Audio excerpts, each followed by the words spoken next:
Great. So thank you so much, Sunny, and welcome everybody. Welcome back. Hopefully a whole lot of you came back from last week. Also, welcome to the new people. This course, it's 6 weeks, but each of the classes is a standalone topic. So if you're joining us just for today, then that's fine. It's going to make some sense to you.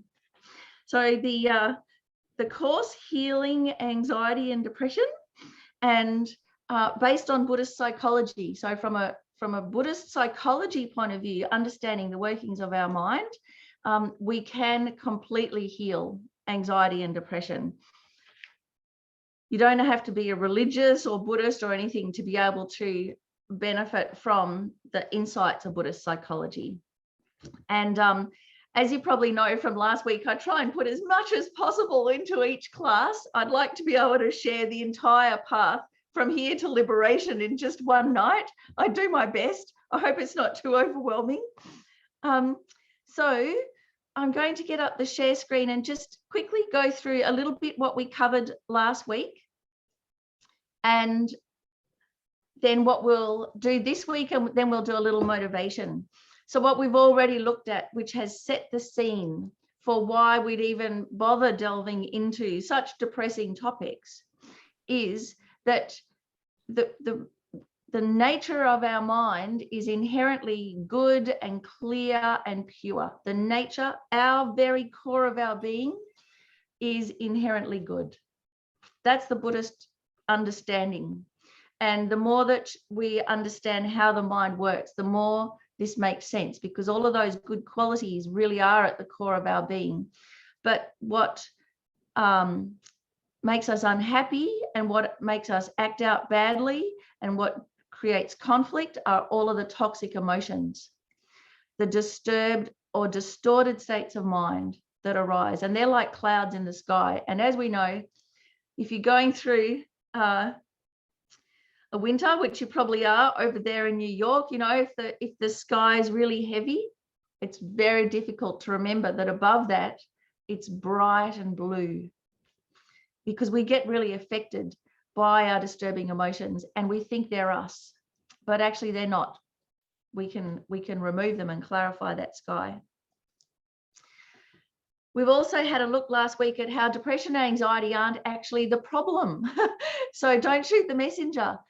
They are the symptom. They're an indication that something is wrong, but they're not the thing that's wrong.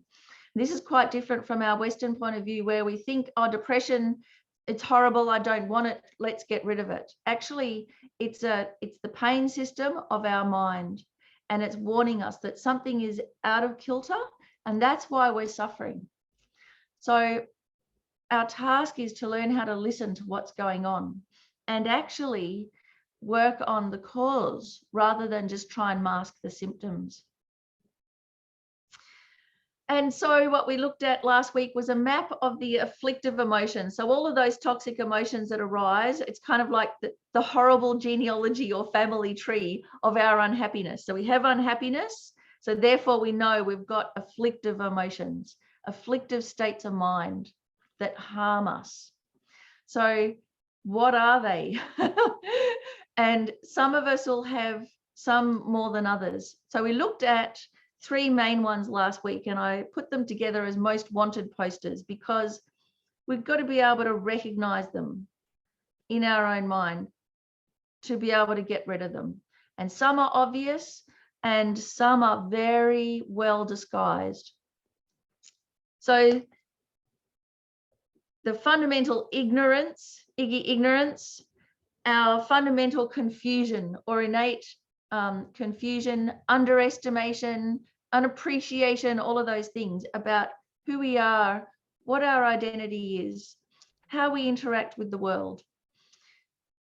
Most of us are completely unaware, or we base our identity and our interactions on something that's mistaken or distorted. And so then everything that comes from that isn't going to work. But so it's like being closed-minded and also being blind, you know, like seeing through a glass darkly. We're stumbling around in the dark, but we can do something about it. we can remove those blinkers. So what stops us? This is deluded doubt, a two-pointed mind, not being sure, or being too scared to investigate. So any of those doubts, uninvestigated doubt, is counted as a really strong affliction where we just put it in the too hard basket. And so what it means is that we can't progress. The other one that we looked at, kernel wrong views. Nice smiling fella. There's just one really big thing wrong, which is an intellectual idea and a complete conviction that I'm right. But it's an intellectually acquired wrong view. How do we know it's a wrong view? Because it creates harm. It's out of step with reality. So any form of sexism, racism, any form of discrimination like that, prejudice, is out of step with reality. And so, of course, it's going to harm. But what we do is we have intellectually acquired views. We justify our behavior. We have a belief. And from our point of view, it might work. But in the long term, it creates disharmony and harm, and that will also come back on us. So that's what we've covered so far. And we had some reflection sheets. And I was just wondering if anyone did those reflection sheets and if any questions came up or how you went, anything stood out to you. So you can raise your hand and let me know. Any comments, questions? Abelardo, hello, how are you? Oh, Miffi, by the way, I'm from Costa Rica, Central America. Oh, right, fantastic. Thank you. I just wanted to say that I found them very helpful, and it was like seeing a mirror of myself, and so I didn't have any difficulty, but I really reflected on aspects that perhaps I hadn't seen so clearly, nor how they interrelated with one another. So thank you. That's my comment. I'm so pleased to hear that, and I'm also so pleased to hear that you didn't just get completely demoralized, because sometimes I just go a little bit overboard with like how screwed up we all are, and then I think, uh-oh, I went too far. But I kind of feel like once we can reveal it, you know, then we can get rid of it. Well, actually, I've been on the Buddhist path for quite a long time, but I had many doubts. And so it helped me also to begin reaffirming certain things that are very helpful for me. Fantastic. Okay, yeah. So that's already removing those doubts. So right there in our own experience, we can see exactly that, you know, that even if we have those niggling doubts, how it has quite a big effect. So I'm really happy to hear that, Abelardo. Thank you. Thank you. And Mary La Rosa, how are you? Hi, I'm fine. I wanted to say that from the beginning, when you said anticipation and anxiety were neurologically the same, that just struck me. And it had a really big effect on me, in the sense that I have a couple of things that I routinely worry and fret about doing. And there are things that I really like doing, but lots of things can go wrong. And so by being neutral, after I thought about what you said, that really had a profound effect on me. I decided that I didn't have to go off the deep end with worrying, and I didn't have to pretend I was elated over something. I could just pause and be neutral. And I know it sounds like very slight, but this was a big thing for me to pause in my worrying. Are you kidding? That's a really so thank you. Deal. Thank you. It was.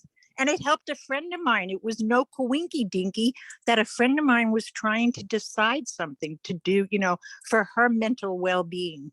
And it involved a letter. And she wound up deciding on her own, after talking about it to me, that writing the letter was important, but sending it, she didn't have to. She didn't have to fret about it. It was great. So thank you. Oh. Thank you very much for sharing. That's it's really good to hear.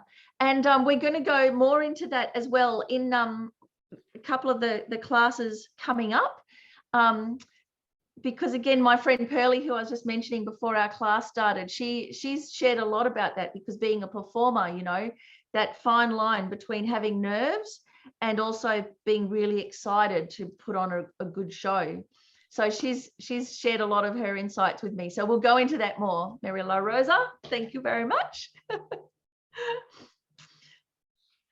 Okay, so that's great. I'm glad that you're, you know, reflecting and that it's working, and hopefully doing the worksheets. They're really easy. They're just one.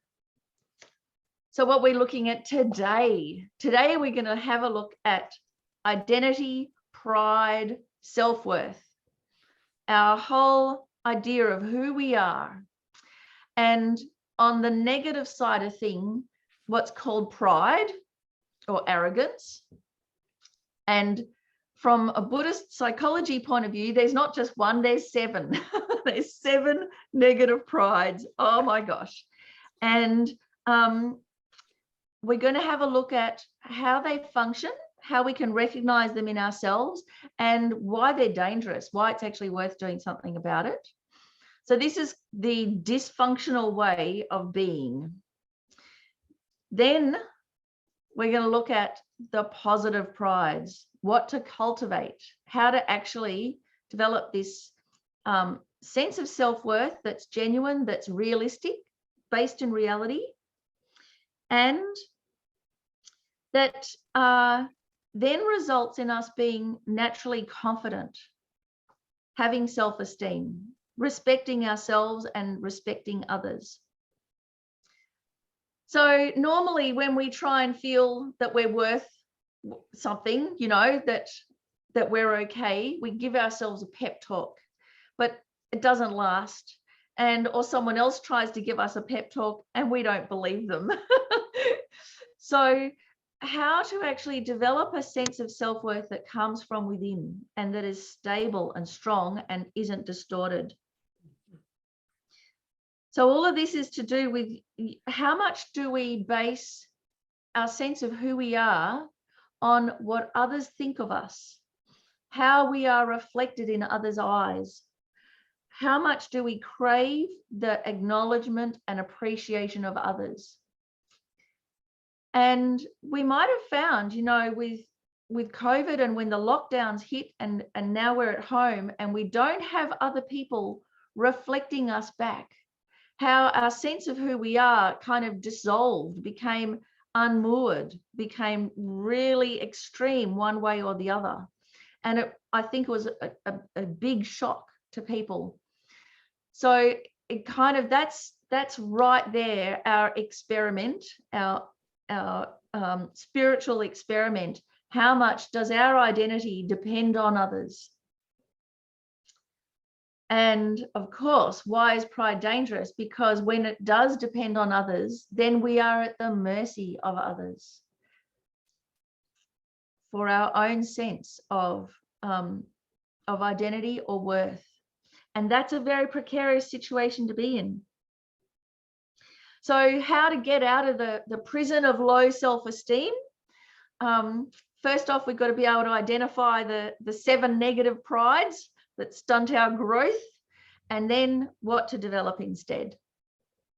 So let's just take a moment to set our motivation, a big-hearted motivation. So we can start by adjusting your posture so you are comfortable, whether you're sitting on the floor or you're in bed, nice comfy couch, wherever you are. Try and get your posture nice and contained, comfortable, back straight, feeling alert, ready to engage in the class. So that nice balance between putting in the effort and also being relaxed. If you are in a chair, then imagine that a fine thread of light runs up through the center of your body, out the crown of your head, and as if you're being pulled upwards from your crown, so that the whole weight of your body is supported. Become aware of your presence in the room, and just like you are sitting quietly while there may be the busy world going on around you, Then also let your breath, your focus just be on the breath, while the rest of your busy mind just leave in the periphery. Don't get involved. What to get involved in, become aware of the rising and falling of your breath.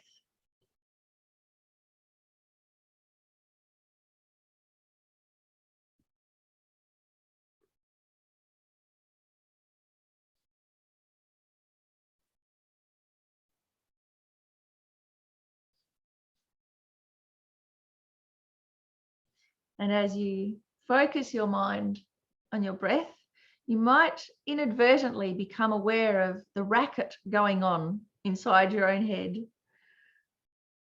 You might be distracted by external sounds or events. A lot of busyness going on. So just acknowledge it and put it aside, and instead just focus on the breath.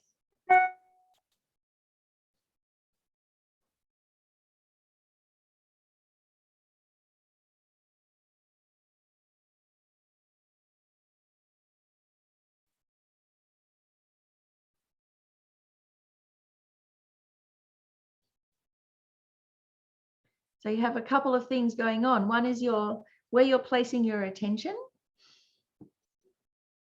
your experience of that awareness, and then all of the contents, everything that's arising. So even all those distractions, where are they arising? They're arising in the vast spaciousness of your mind.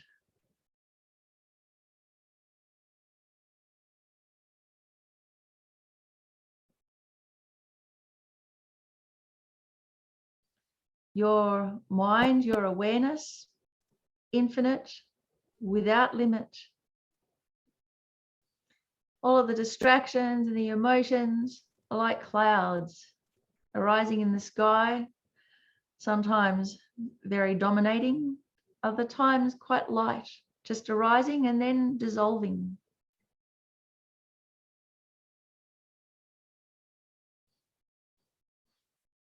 So as you're just gently resting your focus on the breath, just become aware of your internal weather at the moment, without judgment. Just become aware. Is it very busy? Is it very convoluted? Is it quite calm and clear? Whilst being aware that all of this, the internal weather system, arises in the vast spaciousness of your mind.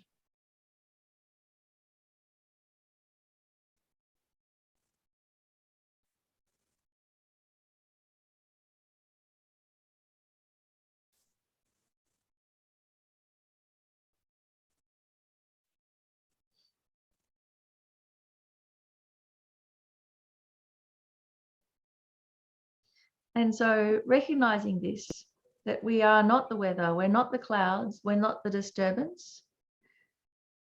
We are actually the spaciousness in which it all arises. Naturally clear, naturally bright, unobstructed. Then from this sense of spaciousness, we can set our motivation. And the core motivation is that everything that we learn about and ponder and discuss can go towards clearing those clouds. That we can remove not just the symptoms, the suffering from our mind, but the very causes of disturbance. And may we be able to share that with everybody. May we be able to help everyone else in a similar situation, everybody else who experiences suffering or unhappiness. And with a great confidence that this is possible.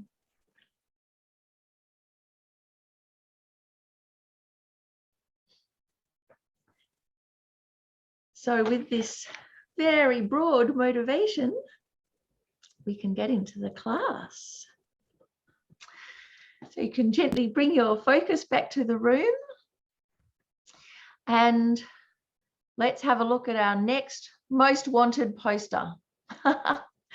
Professor Pride. So we'll figure out why I've depicted pride as a quite haughty looking professor as we go through it. So pride, how do we recognize it? We've got our most wanted poster.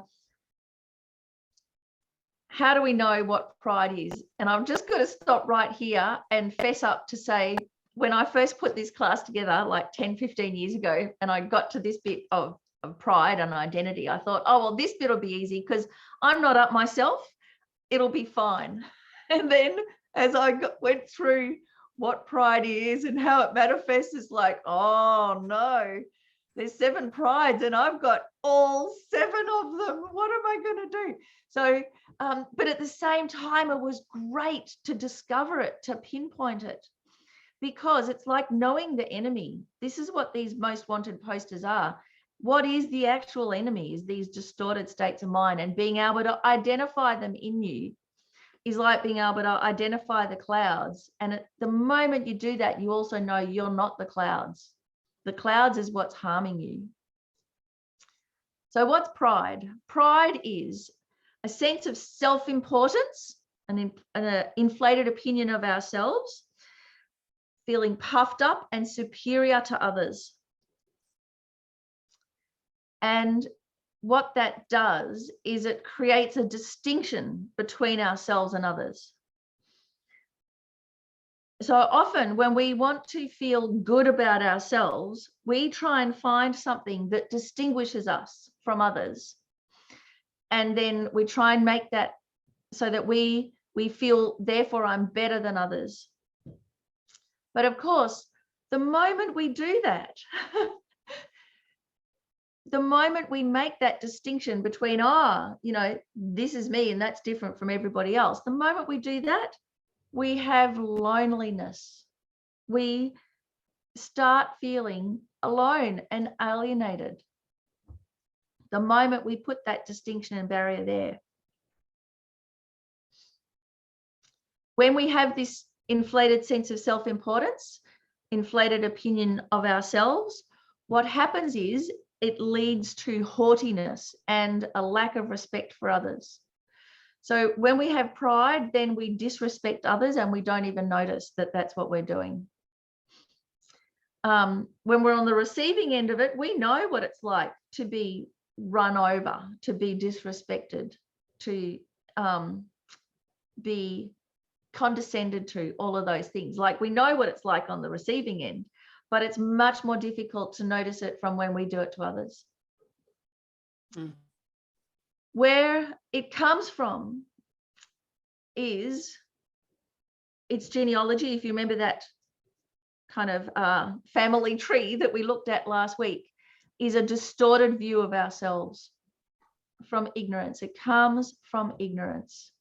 So because we don't understand who we are, what our potential is, we just grasp at something to make us feel worthwhile and good. And because normally all of our senses go outwards, everything goes outwards. We think our happiness and our self-esteem and everything comes from out there, then it's going to be based on a comparison. So all of this whole problem comes from ignorance. The result is we're always comparing ourselves with others. We're continuously looking for external sources of validation. We need ourselves reflected by others. And that is far more than an intellectual view, isn't it? That's like, as we know from lockdown, it's profound. And in fact, we're social beings, aren't we? We can't live without others. We don't even know who we are unless we're reflected back by others. And if you come from a background of being neglected, that has such profound, deep consequences, because you feel invisible. And when you feel invisible, you become completely alienated from your own worth, from your own potential. You can't even access it. So it's good to be able to see, okay, this is what pride is, where it comes from, because it can be remedied because it comes from ignorance, meaning a mistake, a distortion, and that can be remedied. We can fix it. We can actually cultivate our good qualities and have a realistic appreciation of ourselves. So appreciation is quite different from pride. And I'd like to say right at the start that the difference is that when you appreciate your qualities, you're appreciating, you know, something about you, something you're good at, some virtue. With pride, you look at your qualities and you think, therefore I'm better.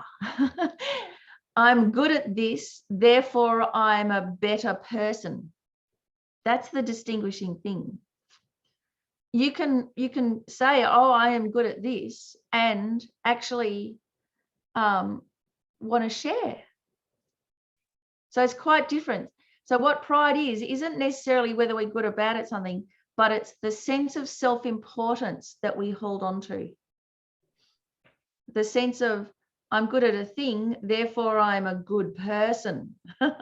Therefore I'm a better class of person. That's actually what the pride is. And then we get the puffed up.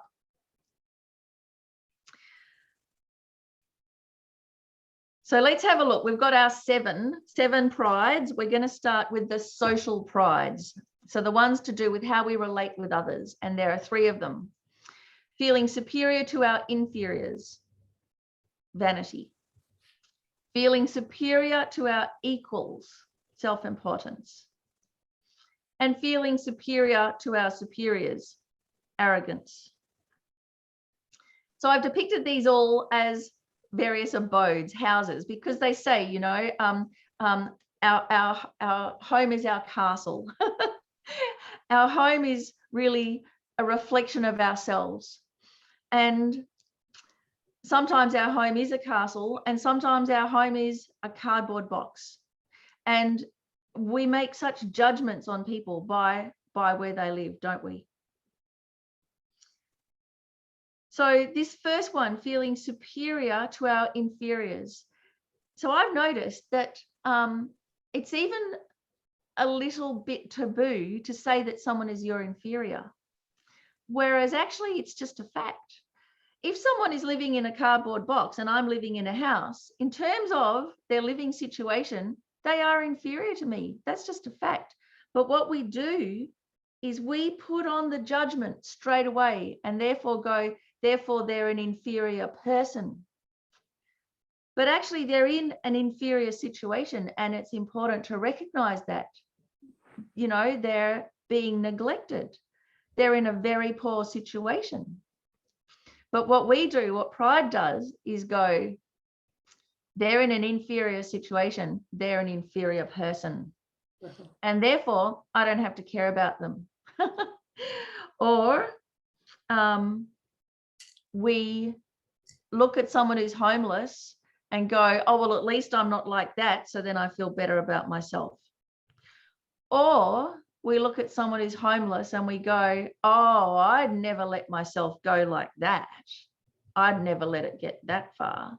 And we feel better about ourselves. So we feel better by the comparison with others. But what it does is it puts the others down as a person. So in Australia, we've got this magazine. I don't know if you've got it anywhere else, called The Big Issue. And it's a magazine that's put together that homeless people then sell, and they get an income from it. And so what's so great, it's a really excellent educational tool. So, you know, stand on the various street corners and stations and things like that, and you get it, and then you read the stories of the homeless people. And then, you know, it's like the saying goes, but for the grace of God, there go I. But for karma circumstances, there go I. And very quickly become actually, you know, if I had the same things happen to me as that homeless person, I actually could have responded even worse. Actually, you know, they're holding up pretty good considering. So then a sense of humility can come in. So right there, another example of feeling superior to one's inferiors is if you've ever worked as a kitchen hand, you know, you're in a kitchen, you've got the chef, the boss, the all-encompassing presence. And then you're a kitchen hand, and if you're working in a toxic kitchen, the kitchen hand is just treated like rubbish as a person. And many of you probably experienced this, because the job is a lowly job, so then you become a lowly person. And the chef becomes all-encompassing presence. But if you work in a really good restaurant, the kitchen hands are mentored and are brought up through the ranks and become, you know, sous chefs or short order cooks or whatever it is. And they're not just kept in this lowly station. But what happens is if we feel superior to others, it's very easy to just let it slide and just disrespect them, treat them really, really badly, just because we're better at something. I mean, this happens in all sorts of ways. If you happen to be good looking, you might often get your sense of worth by walking into a room and you sort out, oh, okay, all these people are worse looking than me. There's only a couple that are better looking than me, so it's okay. But if you go somewhere where everybody is better looking than you, how do you feel? Oh. So, you know, we do that sorting all the time. Okay, so that's the feeling superior to one's inferiors. Then superior to one's equals. So this is what we know as status anxiety. We're always comparing ourselves with our neighbors, with everybody who's just like us. You know, we all want the house with the white picket fence. We want to be just like the Joneses. And so what we try and do is muscle in and think, oh, okay, out of everybody who's just like me, I'm the most important, or everybody who's just like me, my problems are the worst. We have this sense of pride, feeling superior to our equals as a nation. So when someone from our own country, something happens to them, you know, like in Australia, we hear about two Australians overseas get mugged or get shot or in a train accident. It makes the news. But if that train accident was in India and like 2,000 other people were killed, that doesn't matter. That they're just Indians. They're used to it. So that's pride right there, feeling superior to one's equals. It happens all the time with nationalism like that. Another example of feeling superior to one's equals is when we think we will be the exception. And so people who do extreme sports, who climb mountains, climb Mount Everest, everybody has in their mind, they think, oh, yeah, okay, it's dangerous. People die on Mount Everest, but it won't be me. Or they're climbing up the mountain and they're thinking, yep, sure, it's dangerous, but it's not going to be me. So that's a subtle sense of pride. None of those people ever think it's going to be me today that dies on the mountain. And yet it happens. And when it does, it's a shock. Why? When the whole world is filled with these stories of people dying on the mountain. So it's not through lack of being smart, lack of intelligence. It's from this subtle pride that thinks, yeah, sure, we're all equal, but I'm different. So you can see how it's dangerous.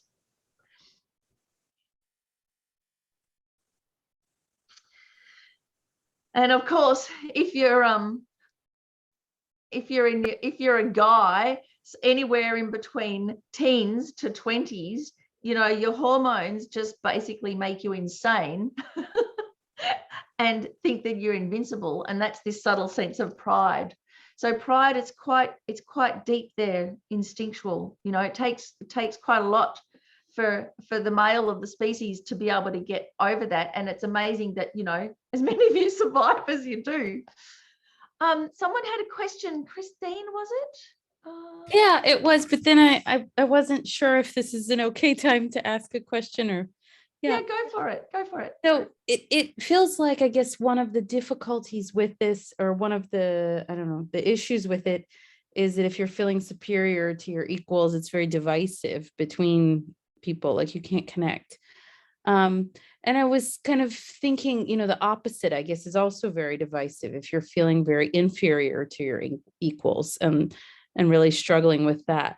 But what would that be called? Because that's not self-importance. That's, No, what is that's that? called inverted pride, and that's on the next slide. Oh, okay. You Sorry. spotted it. That's one of the 7. That's one of the 7. Upside Okay. down pride. Yeah. Mhm. Okay. Yeah, which is tricky, but it's great. You've already thought of it. That's a very good sign. Okay. Thank you. So, I'm a good yep, teacher. we'll get to it. Thank you. So the last one with this feeling superior to one's superiors, so arrogance, and this is where, and we have this in Australia as a national kind of custom, the tall poppy syndrome. You don't let anyone get too good. You cut them down. Anyone who's good at something, you feel it's like an affront to yourself. Or when you're trying to be good at something, you bolster yourself up in this way of trying to convince yourself that you're better than your superiors. And again, it's almost taboo to say we have superiors, but we do. We have, you know, master and amazing musicians. We have amazing dancers, painters, and cooks, and parents and teachers. And they're, you know, they're my superiors. Thank goodness there are people in the world that are better at stuff than me. But what we do when we have pride is, in our mind, we pull them down a peg. So for instance, if you went to university with Einstein and you're in the same class as Einstein and you had this pride, this arrogance, feeling superior to your superiors, you'd look at Einstein and you'd go, yeah, well, what does he know? He can't even dress himself properly. You know, he wears his shoes, he forgets to put his socks on, and he buttons his cardigan up the wrong way. What a loser. So it's true. He doesn't know how to dress himself properly. That's right. But does that matter? And you can see that if you're in your mind, you're thinking, oh, well, you know, he's a bit of a loser. He's a bit of a nerd. What's happened is that now you've cut yourself off from all of Einstein's insight, all of his wisdom, all of his enthusiasm and wanting to share and discuss things. You've just gone, nah, what a loser, to feel good. Why do we do that? Because anyone who's better at things than us, because we depend on our self-worth from comparison with the world, when someone is better at stuff than us, we feel it like an insult, like an affront. Isn't that insane? Instead of just going, wow, how did you do that? I want to do that too. And if you are really good at something and you know you're good at it and you love it, your pride isn't based on whether other people acknowledge it or not. And many artists have to deal with this because you never recognize when you're alive. It's very, very rare. So you have to really have a sense from within of how good you are at the stuff that you do. And if you have that, then spontaneously, naturally, you want to share. You're happy to share. You're happy to mentor the others.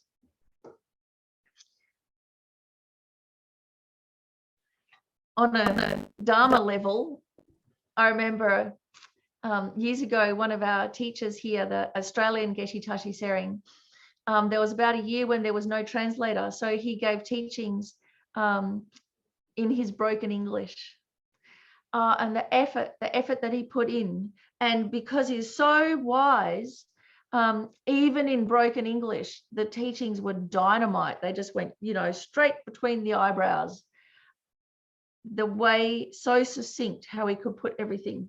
But of course, how the Geshes teach, they always read from the text first, so that it's always based in a text, in the words of the Buddha. So he would be reading out from the text, you know, having his finger go along the lines, kind of reading it out a little bit like a kiddie. And I remember one guy there just standing up in the middle and going, "Oh, I'm not listening to this," and he stormed out. So he got stuck. He got stuck on the packaging. Why did he get stuck on that instead of being able to just hear, finally, you know, the teachings in nice, simple sentences, something easy, something I can get, and there it goes in. Wow. He got stuck. Why? Because of arrogance. So arrogance is there, latent in us. We don't even know it's there, but what it means is that then we miss out. It's not that we sit down and we bring our arrogance up. We're actually just carrying it around with us and we don't even know. So that's how pride imprisons us. And this is what I found the most scary when I was going through these, that I didn't know I had pride. And discovering that I've got pride, it's terrifying, because then it's like fear of missing out, FOMO. I don't want to miss out. That's the worst possible thing. So actually, that's what's helped me get over pride, is fear of missing out. I'd rather learn the stuff. I'd rather know and, you know, be a little bit ashamed, or, you know, have my ego taken down a bit. So not knowing that we have pride is dangerous. It imprisons us.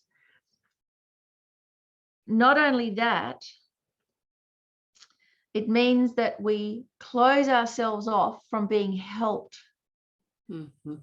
Other people can't support us. There's no, even if they want to, even if they love us, there's no way that they can, because we cannot show a weakness. How do we know that we have pride? Well, if we feel uncomfortable in our own skin. And how many of us in lockdown felt acutely self-conscious in our own house by ourselves? So that kind of, and then we think, oh, lockdown's the problem. What we'll do, we'll just close lockdown. We'll finish lockdown. We'll demonstrate against lockdown, like as if that's the problem. No, that just revealed the problem. It revealed a problem that's there all the time, that we're uncomfortable in our own skin. So as we see, it becomes a barrier to any kind of learning or growth, because we can't, if we can't be a beginner, we can't learn anything. So in a way, we've got to embrace the inner idiot, isn't it? We've got to be, okay, I don't know how to do something. That's fine. It doesn't mean that I don't know how to be a human being, or I'm no good. It just means I haven't learned how to do a thing. It's unrealistic to expect that we should know how to do everything first time. And yet, when we pick up something and we're no good at it, how many times we just, you know, pick up the whatever, the computer, the program doesn't work, we go, stupid computer. I'm not doing that anymore, stupid. How pride imprisons us also, well, it needs constant maintenance. Anything that relies on what comes from others, being reflected by others, will need constant maintenance.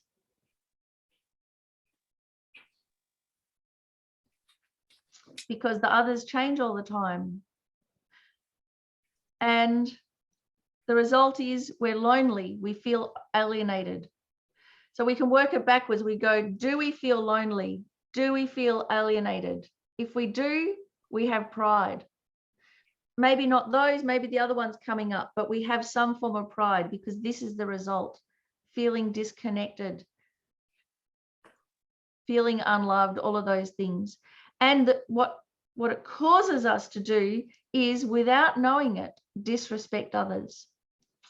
The way that we treat others harms them, is disrespectful, hurts them, and we don't even know that's what we're doing.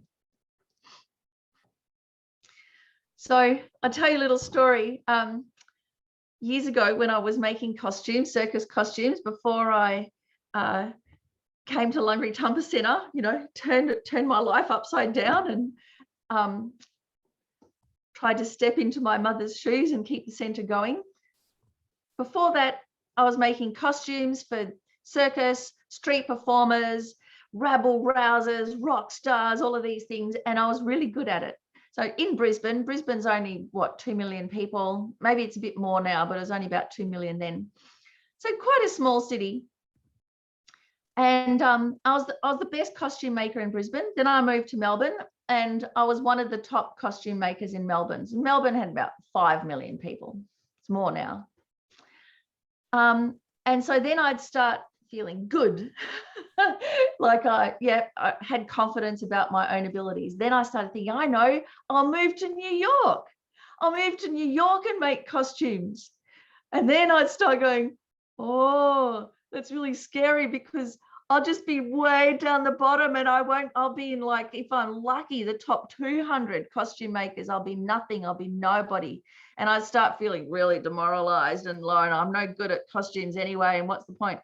And so I get so depressed. Then I go, but hey, I'm in Melbourne. I'm the top 2 costume makers in Melbourne. And I start feeling all good again. I could do that up and down. So I did that as an experiment, you know, over dinner or when the TV show's a bit boring.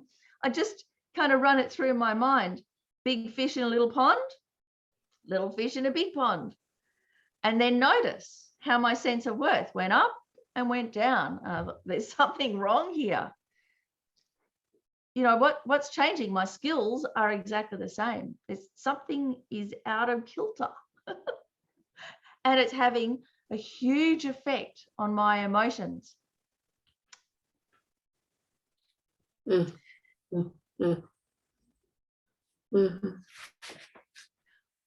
Okay, so then next. The other ones, the other distortions of our identity. So here come the other 4 prides. And so they're again depicted as various forms of houses. A lot of these are much easier to get our head around. So wrong pride, I've depicted this as a hunting lodge. So a hunting lodge, you might be really good at hunting. You might be an excellent sniper or an excellent shoplifter. And actually, you know, you're up there in the top of the world. But it's a wrong pride because it's taking pride in wrong methods, in things that harm others. You might be a brilliant sniper, yeah, but it's killing others. So many criminals have a sense of wrong pride like this, and many people in business, when they successfully dodge the tax system, have a pride in this too, a pride in ripping off the country and dodging your taxes. So that's fairly straightforward, wrong pride. Wrong pride also, on a more subtle level, is where we have a double standard. And so this happens to people in positions of power. Sometimes we'll hear of, say, a police chief or a judge breaking the law, maybe getting caught for a traffic fine and then trying to get out of it because, don't you know who I am? So we had this thing happen in Australia where a Supreme Court judge got caught running a traffic light and got a traffic fine. And he just said, oh, in his mind, he just thought, I don't want to pay this. So he said, no, it wasn't me. But they, you know, this is your car. He said, oh yeah, but I wasn't driving the car. It's my car. I wasn't driving it. It was so-and-so, you know, Jenny so-and-so. So they went and they looked up Jenny so-and-so, but it turned out she was out of the country at the time. So then he said, oh no, it wasn't that Jenny, it was this other Jenny. So they went and looked up her, she was dead. So, you know, as he's digging himself in, you know, this judge, it's like, is he stupid? Like, how can he think he'll get away with this? So why he thought deep down that he could get away with it was because he was special. He was a judge. So the normal rules of society don't apply to him. I'm the exception. It's a double standard. I can put people in jail for a traffic fine, but I'm different because I'm special. I mean, it's gobsmacked. It's one of the you know, the famous stories in Australia that this actually happened, and it took it so long and he still wasn't embarrassed about it. So wrong pride, that's where the double standard plays out. Then we have pretentiousness. So I put a doll's house here because we pretend we have qualities that we don't have. So here, you know, I'm pretending my qualities are fantastic. Actually, it's just little pretend doll's house. So pretentiousness on a very obvious level, we know it.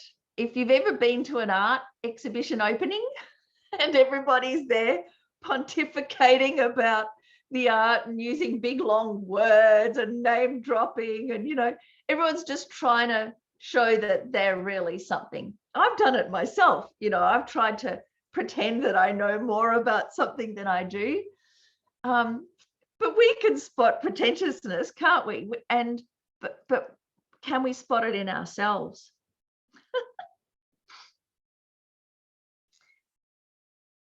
It's a distinctly uncomfortable feeling trying to pretend that you know more than you do. So you're trying to measure up to others in your knowledge or your skills.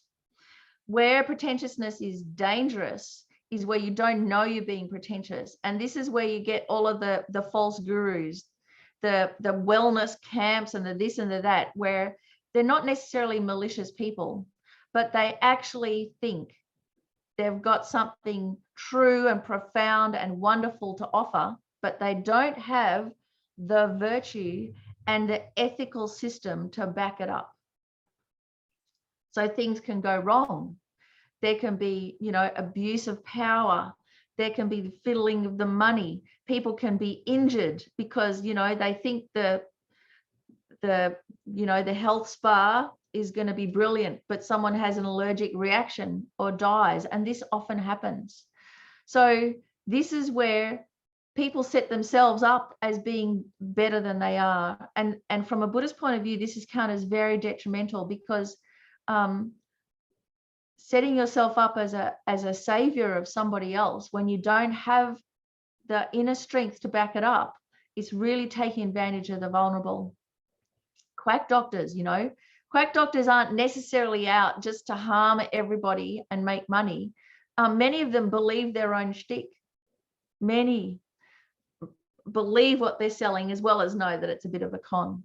But quack doctors, in particular, and religious charlatans, it's a really terrible thing because it preys on the vulnerable and the sincere.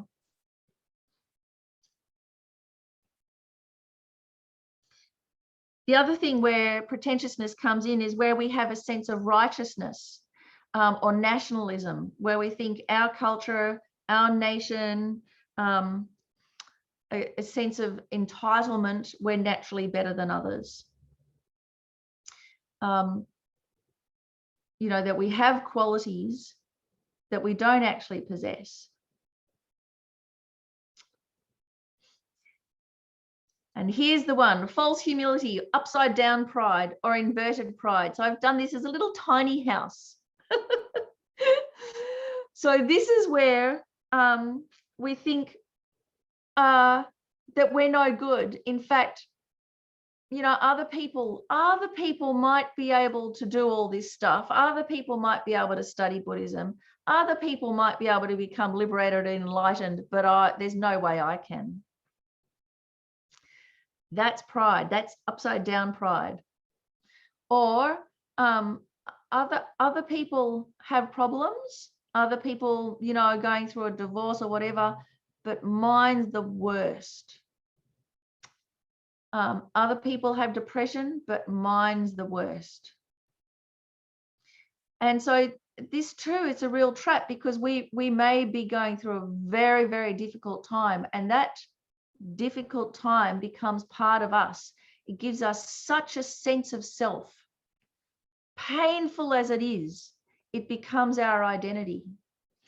And then we start feeling that if I'm not special in some way with my illness, if I'm not special in some way with my problem, then I'm nothing. So I see a lot of people like this in a Dharma center, because normally people come to a Buddhist center when things go wrong. Very rarely do you come when things are going, oh, things are going great, I think I'll go and learn to meditate. No. It's when everything falls apart that you go and meditate, or try and figure out how to meditate. And so people come and their problems are really, really deep and entrenched. But actually, that's become a habit. That's become our identity. And there's this fear that if I'm not special in that way, then I'm not special. So that, again, it cuts us off from becoming free, from developing. Oh, we're going to run out of time. Oh, no, I can do it. Another story about inverted pride is where, or upside down pride, false humility, where you feel that you're special because you're a servant, because you're so lowly. So this is a little bit like being a groupie. So I've been a groupie in the music scene. I know what it's like to be a groupie. I've also been a groupie in the Dharma scene, the Buddhist scene. It's very similar. So if you're a groupie, you've got this idea where, you know, I'm the lowly fan and here's the rock star. But at the same time, you're going, well, I'm the lowly fan with the backstage pass and I'm better than everybody else out there. So you've got this identity, you know, of that's very strong. And where I noticed it in Buddhist centers is where you go, oh, here I am in the presence of this great Lama, so humble. I'm the most humble of all. And you put on a big show of being so devoted and everything, you know, but it's a show. And of course, everyone's on their best behavior when the Lama's there. But is everybody on their best behavior where it's just us ordinary people? So again, it's sneaky, this false humility, that, and what can happen is it's just a corruption. So we have our really good intentions of being devoted, of being humble, but then the worldly concerns, the worldly dharmas come in and they corrupt us.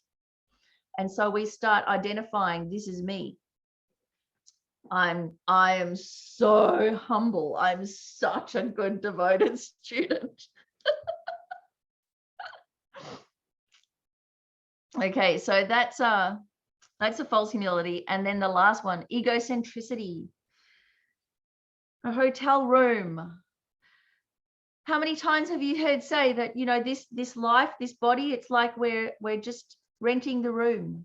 We're renting this body. We're just here temporarily in this room, and sooner or later we'll leave it behind. And if we go through life knowing that this is just a rented apartment, when it comes time to go, there's not so much angst, so much clinging. Just like if you're in a hotel, you know you're going to pack up and go in a day or two. It's no problem.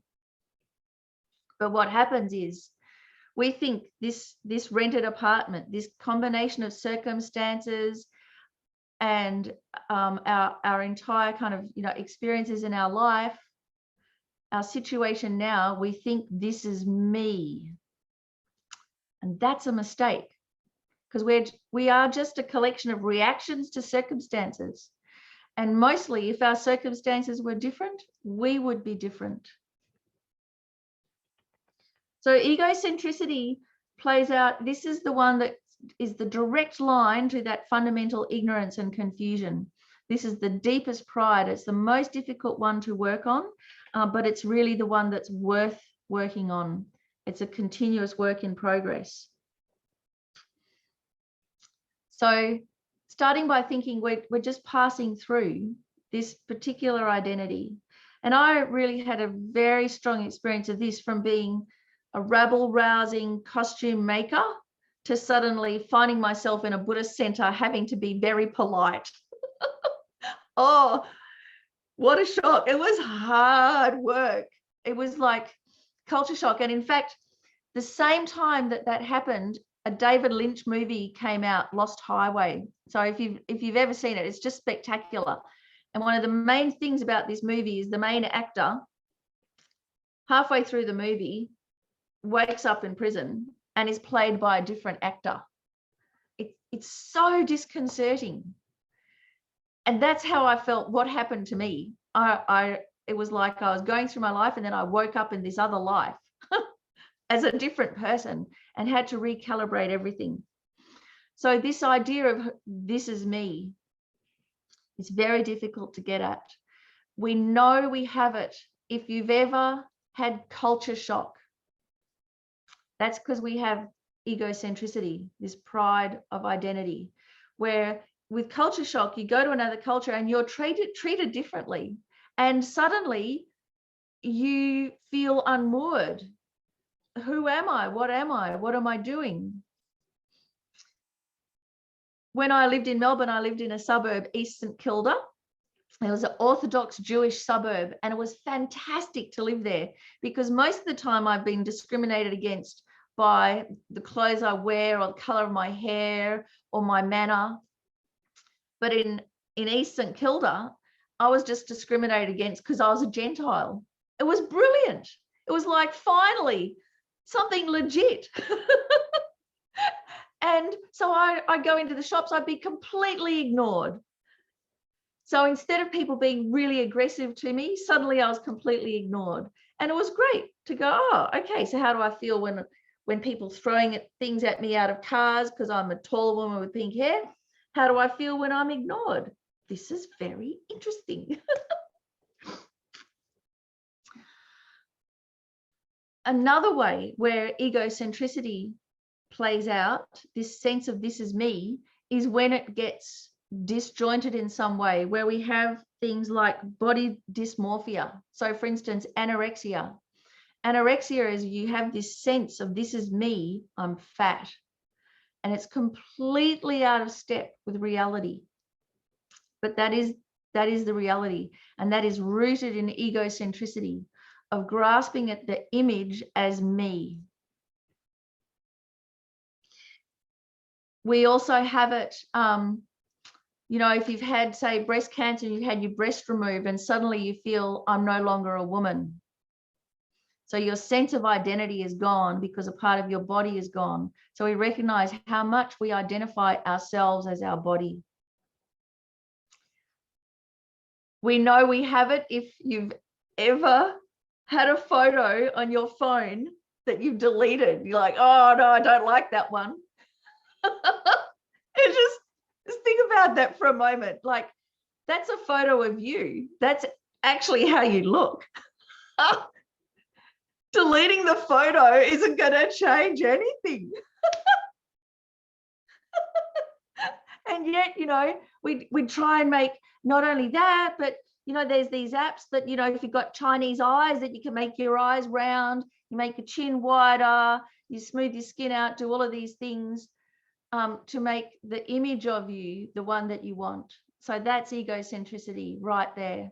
So our whole selfie culture, I mean, wow, that's why it sticks. That's why it's so strong and so insidious, because what's driving it is egocentricity of thinking that we are how we look. We are how others perceive of us. And if others don't perceive us the way that we want, then we're no good. I mean, it's the most poisonous, toxic combination. So that's also why today, so I'll take my glasses off. That's why I'm having a no makeup day, because this is how I keep myself real. So every now and again, I'll come into Lungery Tumba Centre and I won't have my eyebrows on. So, you know, no mascaras, a little bit squinty-eyed, no lips, all the wrinkles showing up. And so, you know, I just see what happens. So I've got to the age now that when I show up with no makeup, people don't kind of notice that's what's wrong. They just go, oh, Miffi, are you all right? Like, you look really tired. It's like, no, folks, this is actually how I look. And it's good to do. It's good to have a regular no makeup day just to see, how much do I rely on how I look?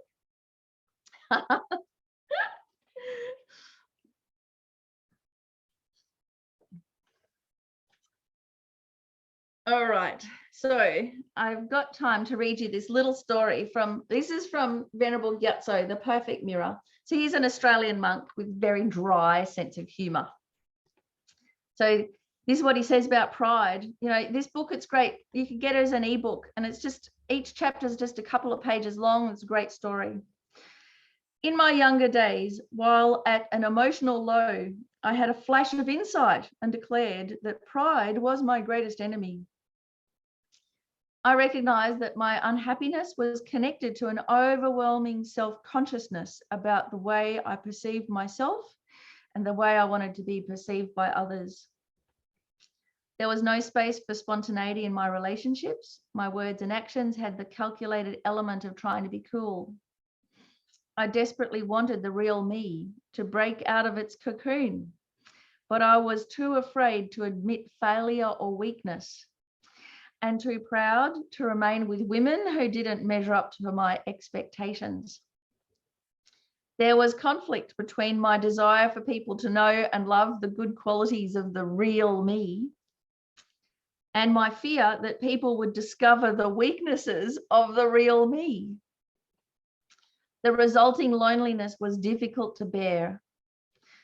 Looking back at those times of angst, how I wish somebody had told me there were no real good qualities, no real weaknesses, and no real me.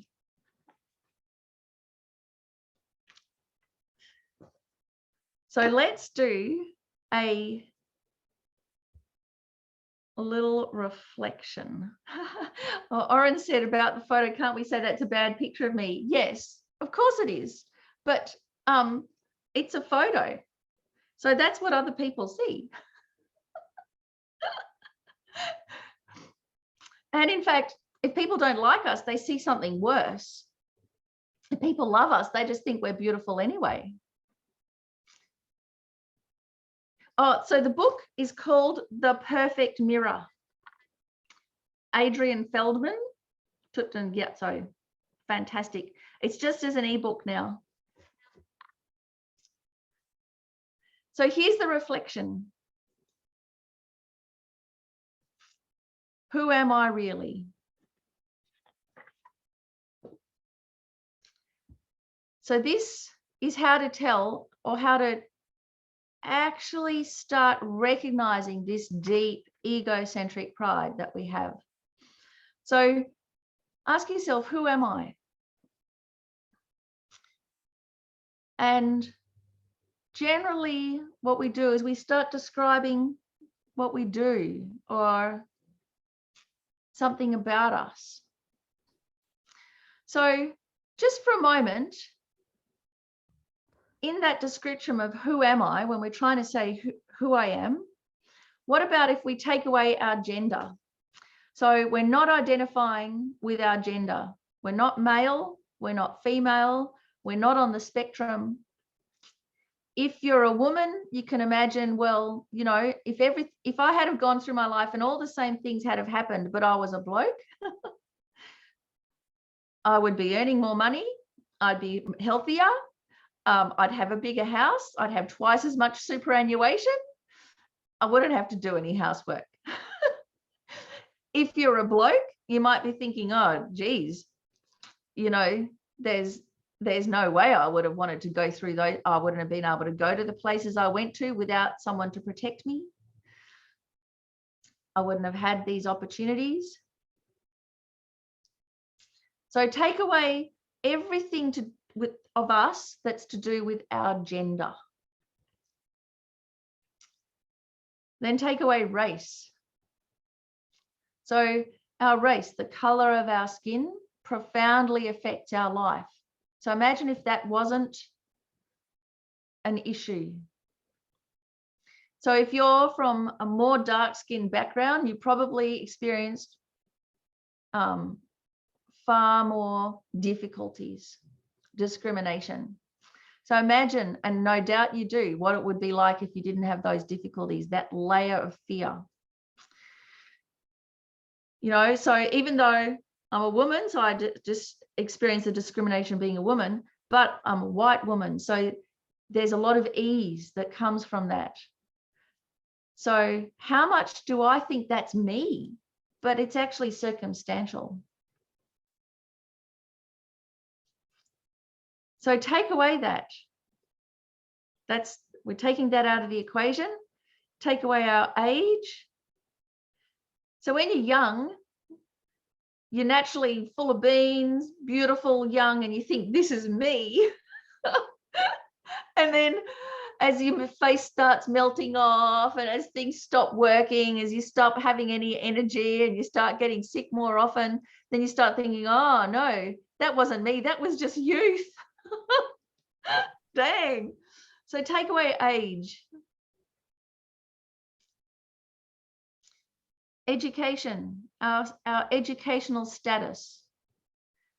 So you might be dyslexic, have difficulty reading, you may not be able to read at all. That has a huge effect in making you feel a lesser human being.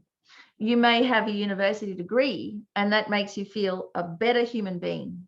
So take that away, take that whole thing out of the equation. How we distinguish ourselves. Take away what we own. Whether we have stuff, whether we have a house, whether we don't. Often how much money we have determines how happy we feel about ourselves.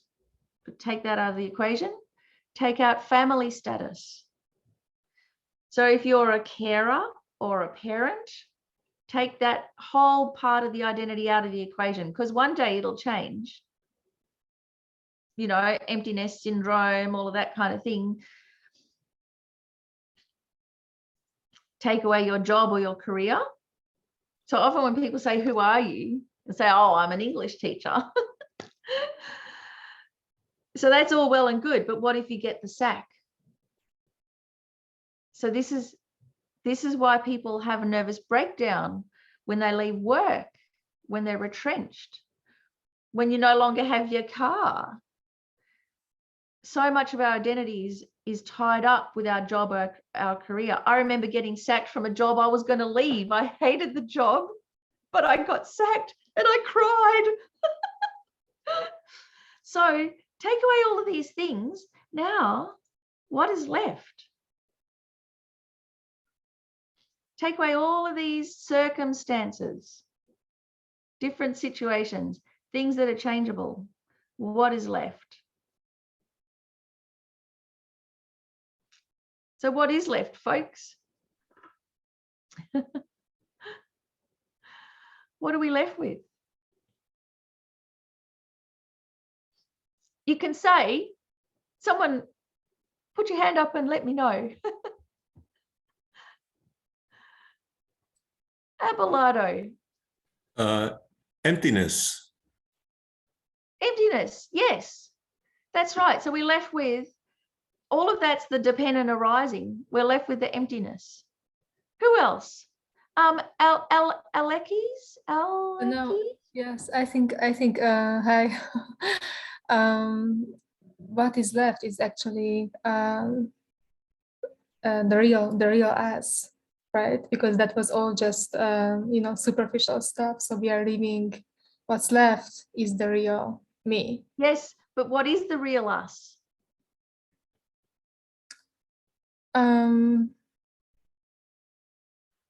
It's eternity.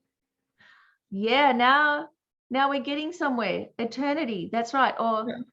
or raw experience. Yeah.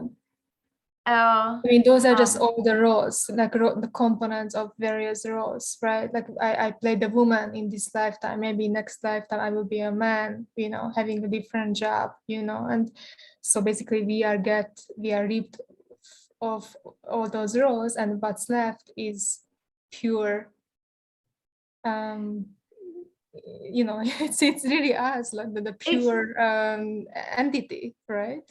empathy. That's right. What's left is a fellow human being.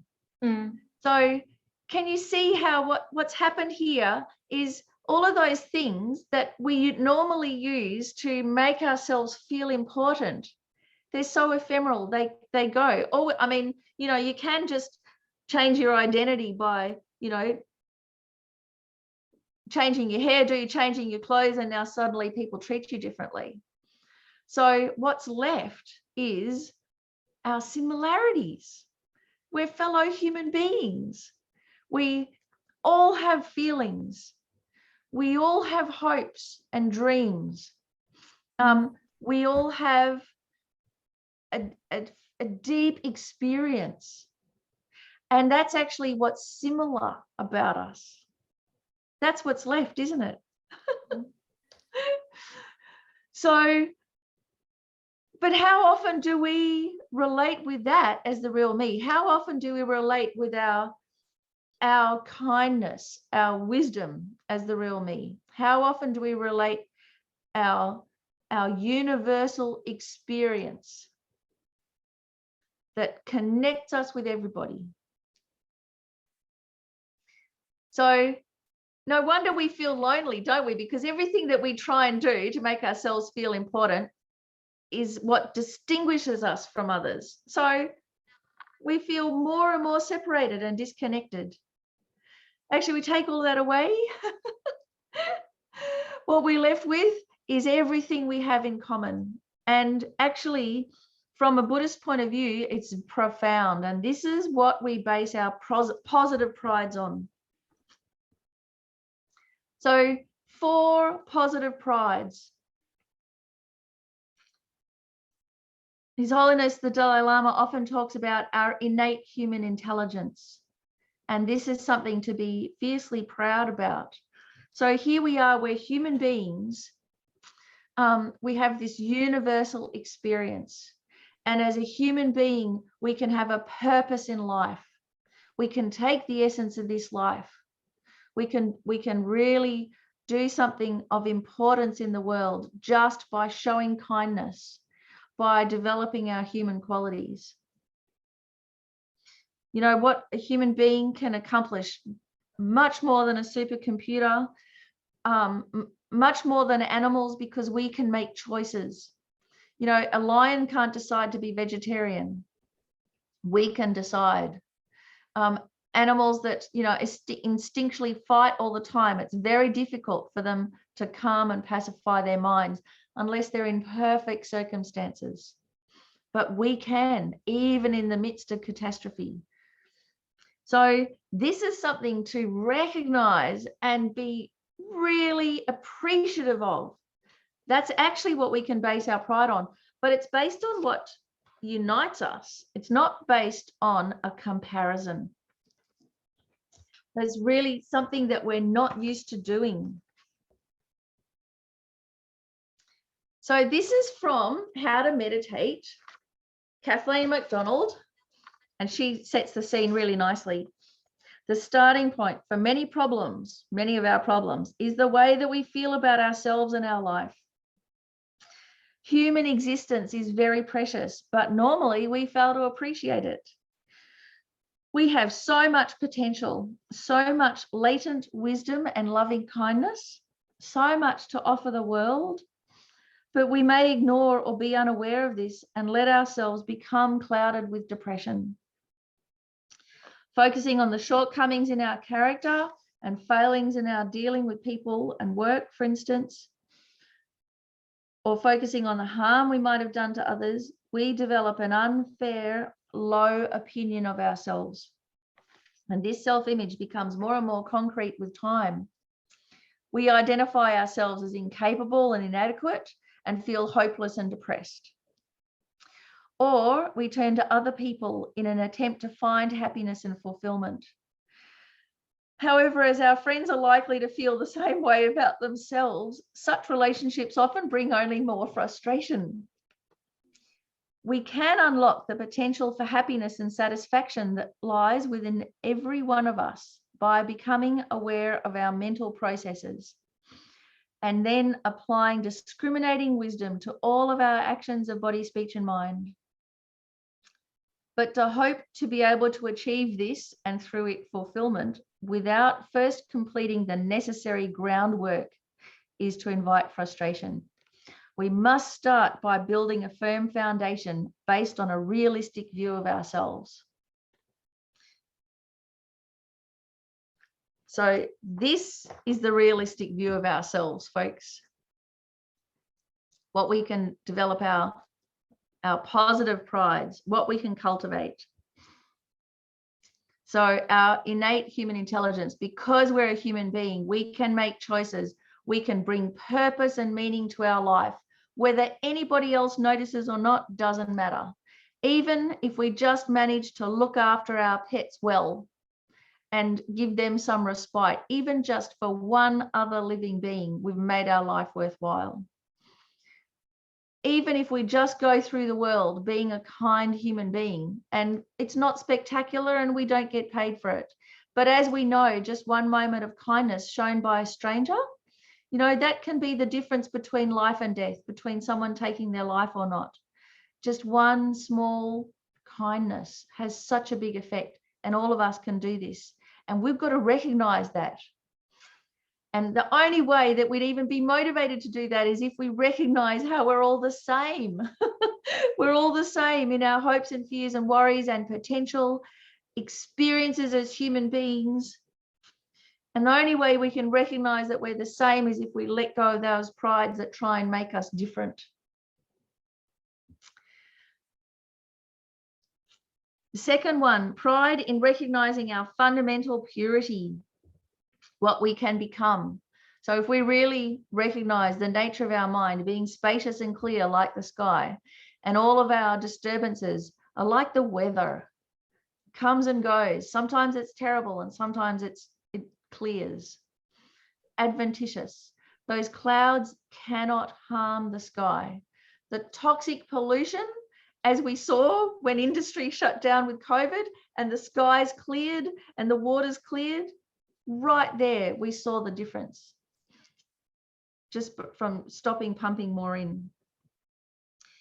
So our potential, our fundamental purity, it's like we're not born as kings and queens, we're not born as royals, but we all have a potential for enlightenment.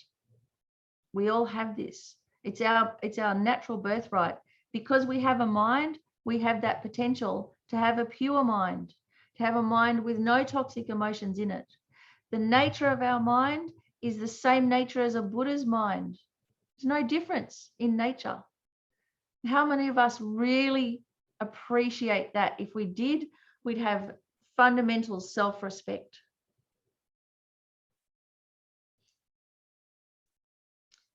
And appreciating our positive actions. So how we are in the world, what we do in the world. So we may not be very good at this. I'm not sure. I know many people, for instance, can't take a compliment. We can take an insult and we can give it back, but we're all at sea when someone compliments us. Oh, you know, you handled that situation really well. Oh, it was nothing.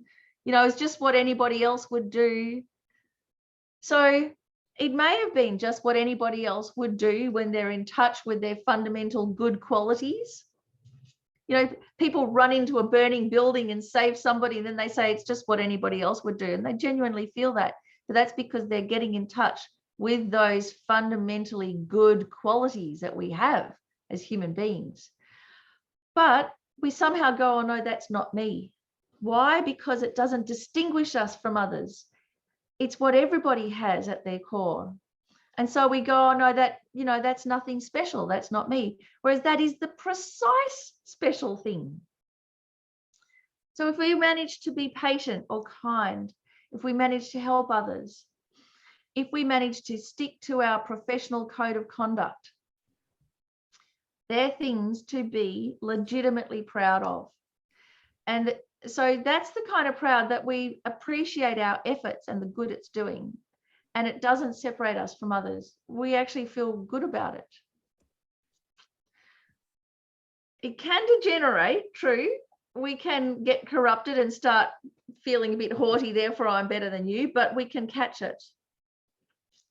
So if you do have a professional code of conduct, for instance, if you're working with the public, if you're in customer service and you're really good at it, so you treat everybody with respect, regardless whether they respect you or not, you can be proud about that. You know, from your side, you've done well. It's okay, their side, that's their business. If you're a school teacher or you work in a kindergarten or childcare, your professional code of conduct is to treat everybody with equal care, regardless whether they're a little demon or not. And we expect our child carers and teachers to be like that. We expect them to have complete equanimity and no favoritism whatsoever. That's a big ask. And yet right there is our professional code of conduct. And if you manage to do that, if you manage to go to work and not have favoritism, treat everybody equally. If you're a first responder, if you're a carer or a nurse and you're getting abused and everything, but you're still thinking this is a suffering human being, my job is to care for them. So that's something to be fiercely proud of and to really acknowledge, and to acknowledge the effort that goes into it and feel really good about it. That's being a good human being. And it's not a false pride because it doesn't separate us from others. In fact, it helps us keep on going because we recognize our common humanity, and that's why we can put ourselves through all of that stress. So we need that. If we didn't have that, we wouldn't be able to do that kind of work.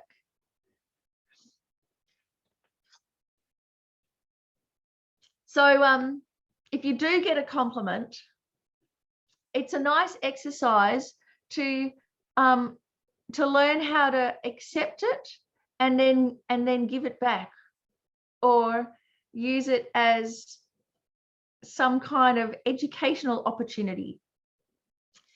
So this is what I've managed to do with my pink hair. You know, so when I was younger, it was just an aggravation to most people. People were either scared of me. Guys in particular were totally affronted and would be quite aggressive towards me. But one of the great things about getting older is that people stopped being aggressive to me. And now, because like I'm an old lady with pink hair, it's like, oh, and people run up to me in the street and be friendly. And so many times, other women my age or a little bit older will come up and go, I love your hair, and then keep on going. And they just moved to let me know. And so at first I was a bit taken aback by this. Then I started thinking, actually, that takes some effort and courage to do that, to actually say the compliment. So I've got to do something here to give that effort and courage back again. So what I've learned to say is, thank you. It's very, very kind of you to say so. And what's so nice about that is the person goes, oh, I'm kind. And they suddenly identify with this good quality that they didn't actually notice was right there. It's so easy to do. It's such a great thing. So that's my go-to script. Very kind of you to say. And then suddenly the person like steps into their Buddha nature, you know. The other thing that I've learned to say, when parents will come up, usually with if they've got a little girl, and they'll say, oh, you know, my little girl, she loves your hair. And the girl's just there, open mouths, staring at me. And so the little girl's too shy to say anything. And the mother's, you know, she really loves it. And so then I'll say to the girl, if you do really well at school, you can have pink hair too. And then the mothers go, oh, thank you. And the girls, whoa. And I'm thinking, well, yeah, we've got to, instead of training girls to be pretty, we've got to associate all of those things with being smart. So this is my thing. This is what I'm doing for girl power. You do good at school, you can have pink hair. So they're my two go-to scripts, and it took me quite a while of experimenting to come to them, because at first it was like, oh, someone's talking to me. What do I do? But now, like, I've been using them for several years now, and it continues to work. So again, we can use all of this, our identity. We can use it if we're not kind of attached to it as me.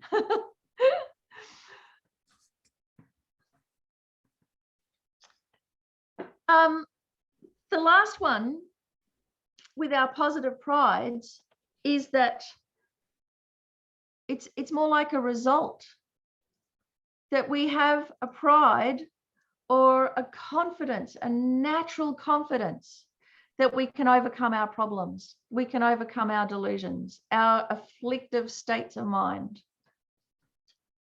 So this is where we're fierce.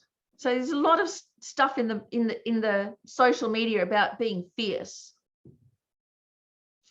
And this is what it means, of a deep-seated confidence rooted in reality, that we can overcome delusion.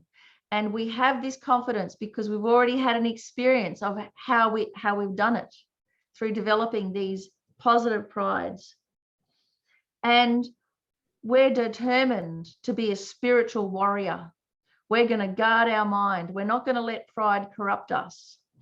We're not going to be run roughshod over by the bullies of our emotions. We're going to be a good human being even when other people are being terrible to us. And that gives us strength.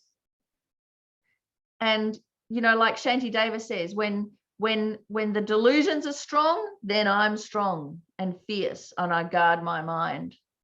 And when the delusions back off, then I relax. So how do we do that? We've got to identify with our power, with our strength.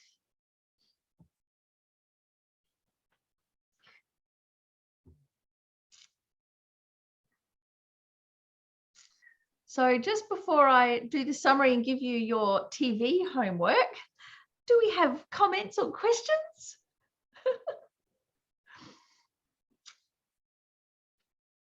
I hope I've given you enough of the positive prides to get going on them and recognize them, and have the confidence to do so.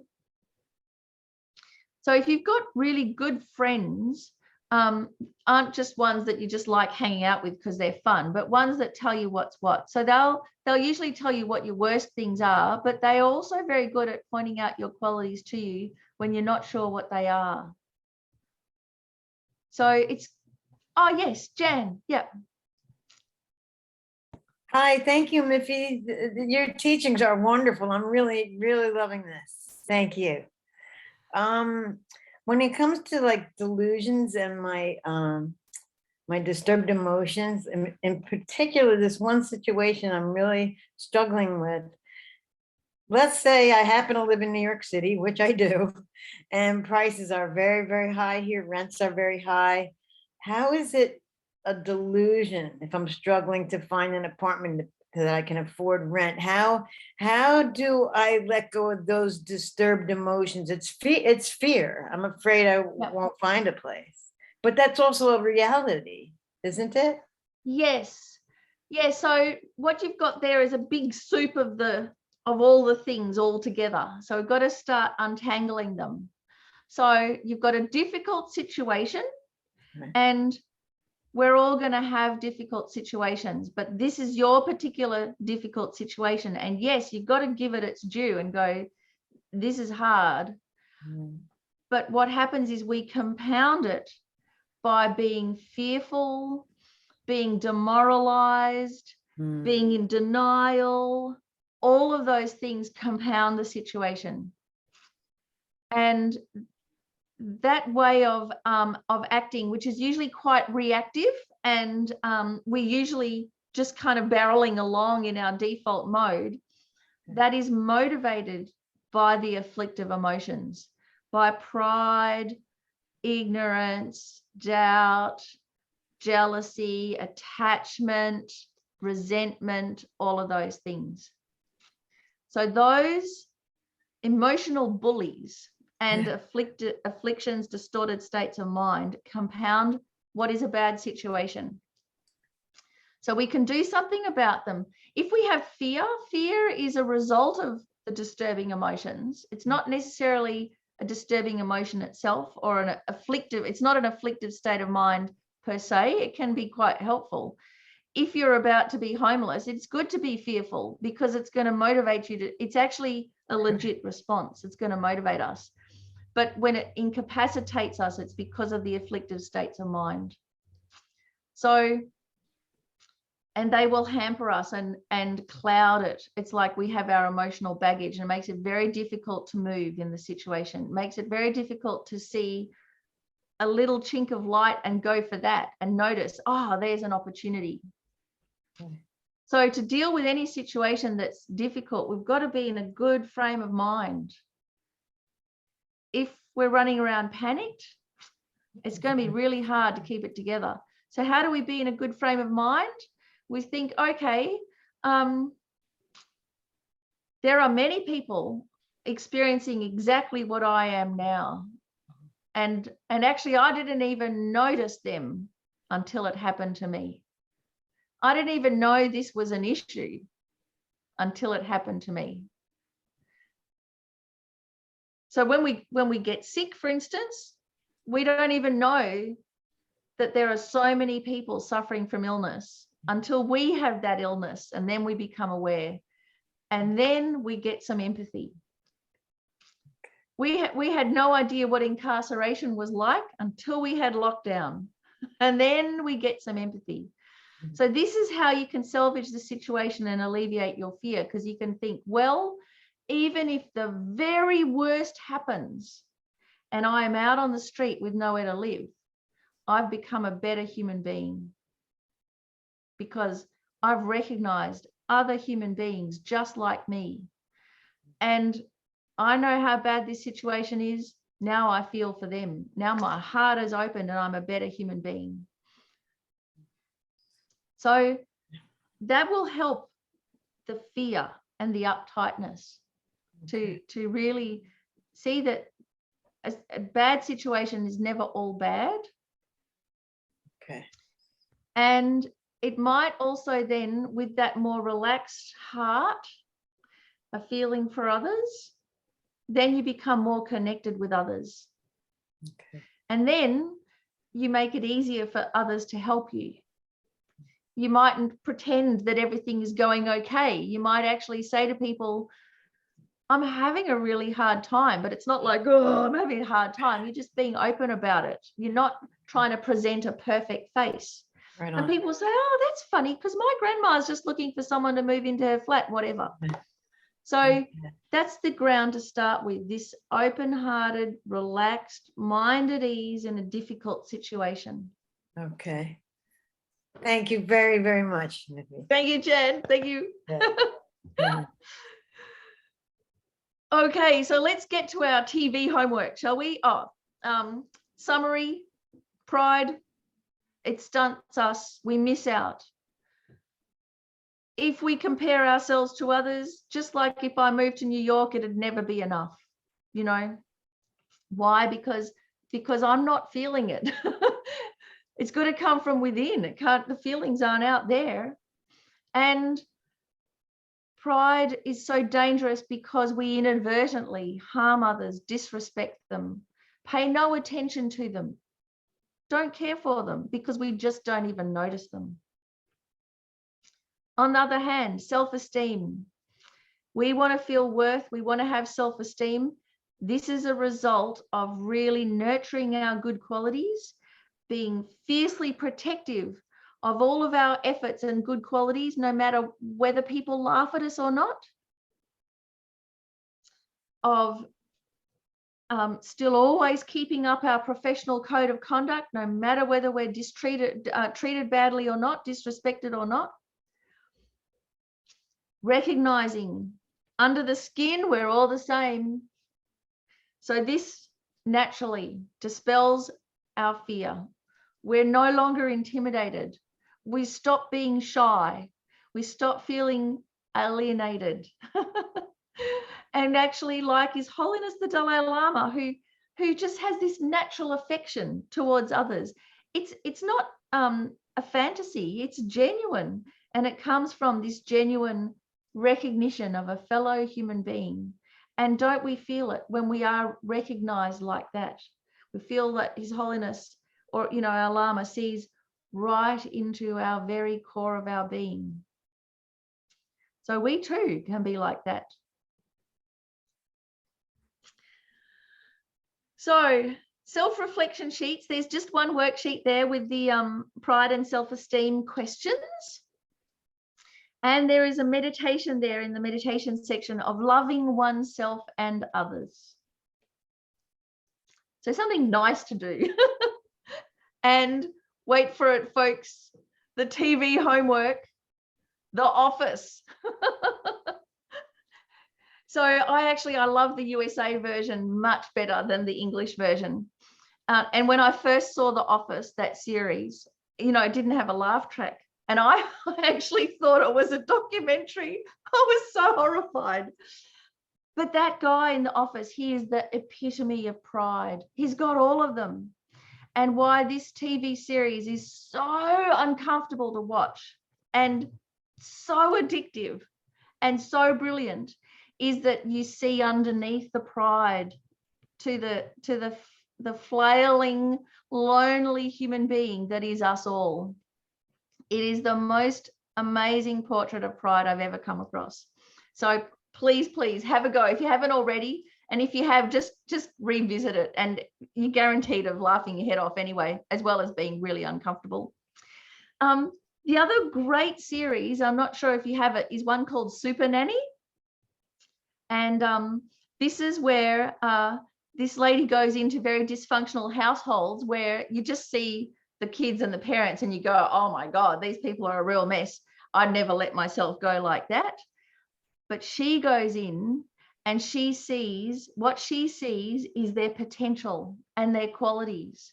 And then she helps them be their best selves, and all the disharmony dissolves. It's like she is a living bodhisattva. Like how she does it, it blows my mind. She's not even a Buddhist, right? Well, maybe she is, who knows? But that she has it deep in her way of communicating, of the assumed positive regard. And that's really where we can start. So it's a great, it's a great role model, that one, really inspiring. And then next week, if you come back next week, we're going to dive then into one of the streams of that family tree, the difference between love and craving, or love and attachment, and why we get so tangled up with them. So everybody, let's dedicate, and let's dedicate our bravery for looking at ourselves like this. We're all in this together. It's quite uncomfortable, isn't it? But it's good. And it's such a relief, isn't it? So dedicate that we can continue to be courageous. Why? Because it is possible to develop all of our nascent qualities as a human being. It is possible to become just like the Buddha, to become just like His Holiness. We can do it because we have everything that we need. We're a human being with a mind, with a heart, with experiences. In fact, whatever happens to us, we can use to become that fantastic human being that we have the potential to. So let's dedicate that we can develop those real positive prides based in reality. Then naturally we'll be happy, and will become a really worthwhile human being. We'll be able to benefit everybody that we come across effortlessly just by being with them.